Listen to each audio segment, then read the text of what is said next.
नमस्ते।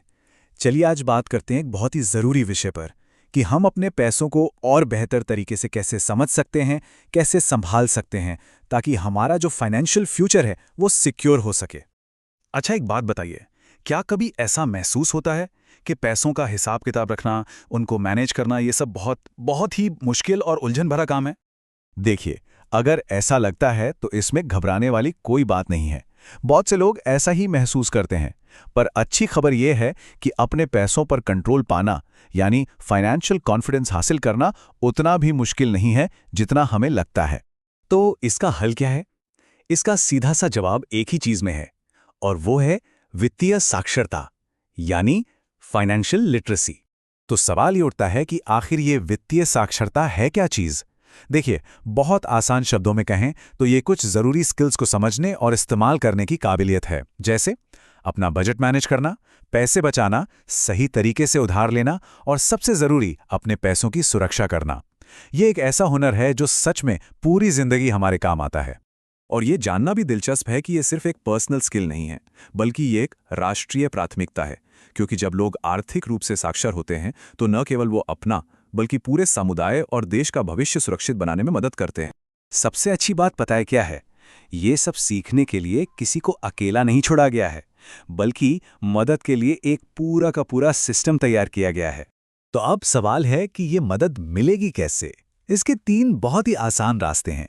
पहला, अपने आसपास लगने वाले लिटरेसी कैंप्स और वर्कशॉप्स में हिस्सा ले सकते हैं। दूसरा, ट्रेंड काउंसलर्स से बात कर सकते हैं जो आपकी अपनी भाषा में बिना कोई फीस लिए आपको गाइड करते हैं। और तीसरा, आप सेल्फ हेल्प ग्रुप्स जैसे कम्युनिटी ग्रुप से जुड़ सकते हैं जहां सब एक दूसरे से सीखते हैं और साथ मिलकर आगे बढ़ते हैं। ठीक है, तो चलिए अब उन 3 सबसे बुनियादी, सबसे जरूरी स्किल्स पर आते हैं जो समझिए कि फाइनेंशियल लिटरेसी की नींव है। ये आपके पहले कदम है अपने पैसों पर कंट्रोल पाने के लिए। पहला और शायद सबसे जरूरी स्किल है सेविंग, यानी बचत करना। इसका सीधा सा मतलब है भविष्य के जो भी गोल्स हैं या फिर अचानक आने वाली किसी इमरजेंसी के लिए रेगुलरली थोड़ा थोड़ा पैसा अलग रखने की आदत बनाना। दूसरा स्किल है समझदारी से उधार लेना। देखिए, इसका मतलब सिर्फ उधार लेना नहीं, बल्कि ये समझना है कि सही जगह से, यानी फॉर्मल सोर्स से जिम्मेदारी के साथ कैसे उधार लिया जाए, और उससे भी ज्यादा जरूरी उसे समय पर चुकाने की अहमियत को समझना, ताकि कर्ज के जाल में ना फंसे। और अब आते हैं तीसरे स्किल पर, अपने पैसों को सुरक्षित रखना। आज की डिजिटल दुनिया में ये बहुत बहुत ज्यादा जरूरी हो गया है। इसका मतलब है हर तरह के फाइनेंशियल फ्रॉड को पहचानना सीखना और उनसे बचने के तरीके जानना। अच्छा, तो ये सारी स्किल्स सीखने का फायदा क्या है? मतलब ये ज्ञान हासिल करने से असल में जिंदगी में क्या बदलाव आता है? कौन से नए दरवाजे खुलते हैं?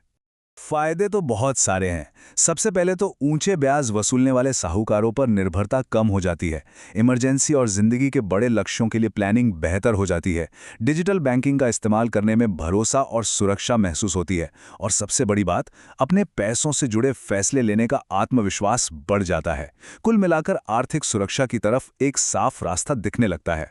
और अगर इन सारी बातों को एक लाइन में समेटना हो तो वो ये है कि वित्तीय साक्षरता असल में वित्तीय पहुंच और वित्तीय सशक्तिकरण के बीच का पुल है। ये जानकारी ही आपको असली ताकत देती है।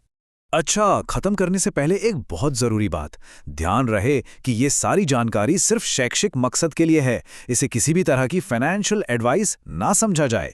कोई भी खास फैसला लेने से पहले हमारी सलाह है कि हमेशा ऑफिशियल बैंक या रेगुलेटरी वेबसाइट्स को ही कंसल्ट करें। साथ ही ये भी बताना चाहेंगे कि इस कंटेंट को स्ट्रक्चर करने में एआई की मदद ली गई है।